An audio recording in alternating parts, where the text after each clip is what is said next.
To solve the most complex threats inside the human brain, we have to match the delicate nature of the anatomy with absolute precision engineering.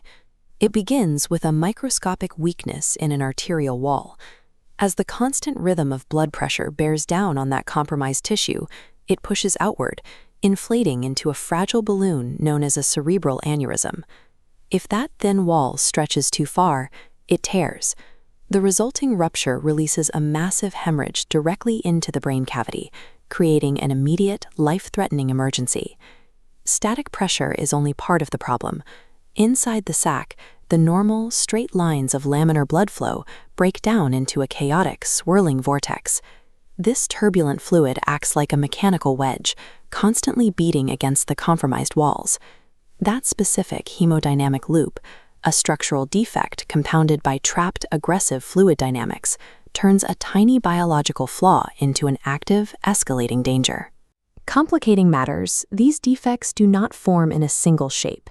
They can be narrow-necked saccular pouches, elongated fusiform bulges, or wide-necked variants where the opening spans a large section of the parent artery. To reach any of them, medical instruments have to travel from outside the body deep into the brain. That requires navigating the extreme winding curves of the cerebral vasculature without damaging the vessel walls. Physicians are tasked with delivering precise mechanical solutions through an anatomical maze. Doing so safely requires a highly specialized toolkit designed specifically for that environment. The journey begins far from the brain, at the radial artery in the wrist. From there, the pathway travels up into the cranial vascular network. To traverse tight intracranial turns, physicians rely on specialized delivery systems like Echelon and Marksman microcatheters. These devices are engineered with variable stiffness zones.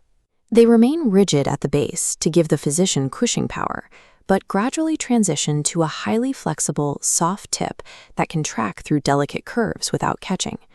Achieving that safe, stable position right at the base of the aneurysm is the mandatory first step before any endovascular healing can begin. Let's look at the first clinical scenario, a standard saccular aneurysm with a narrow neck. This specific geometry provides a natural bottleneck, making it an ideal candidate for endosaccular occlusion. Through the microcatheter, a platinum coil is deployed directly into the sac. As it exits the tube, it detaches and folds into complex, overlapping loops. Devices like the Axiom detachable coils use a hybrid of open and closed loop formations. This allows the wire to conform to the unique shape of the cavity, building a stable outer frame and then filling the empty space inside. The goal is high packing density.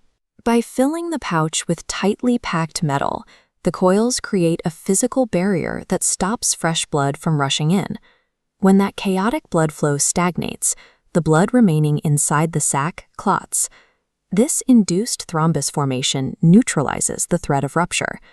Volumetric filling works extremely well for narrow neck anatomies.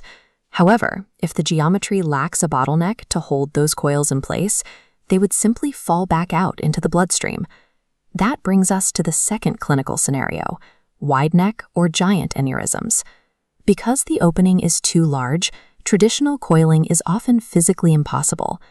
Instead of trying to pack the sac, physicians treat the diseased parent artery itself. This approach is known as flow diversion. The pipeline embolization device expands across the aneurysm neck. Its low porosity mesh redirects fluid, forcing blood to bypass the aneurysm. The starved sac clots. Endothelial cells then grow over the stent, a process called neointimal overgrowth, incorporating the mesh to create a new solid wall. By combining a mechanical barrier with the body's natural cellular healing, flow diverters reconstruct the anatomy from the inside out, providing a permanent cure for lesions that were once considered untreatable. This reconstructive approach is backed by rigorous clinical data. The PETA trial specifically evaluated flow diversion in a population with the most challenging anatomical subtypes, including wide neck and giant aneurysms.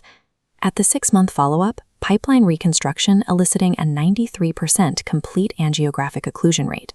Tracking volume over 12 months illustrates what happens next as the clotted mass shrinks and dissolves into the surrounding tissue. The healing process is continuous. In the trial, one of the few aneurysms that was only partially occluded at 6 months progressed to total occlusion by 12 months, driven by that ongoing natural biological remodeling. Because the artery wall itself is repaired, the likelihood of the aneurysm recurring drops substantially, effectively eliminating the need for constant imaging surveillance and multiple retreatments. For the patient, those clinical metrics mean fewer hospital admissions, lower radiation exposure, and massive reductions in lifetime costs. Effective neurovascular care requires assessing the specific geometry of the defect and then deploying the exact mechanical solution to fix it, whether that means packing the sac with coils or reconstructing the parent artery with a flow diverter. Medtronic supports this level of care with a portfolio built on physician-driven design, backed by extensive clinical training and rigorous safety data. Empower your practice with tools designed to navigate the labyrinth, adapt to the anatomy, and engineer a future of durable healing.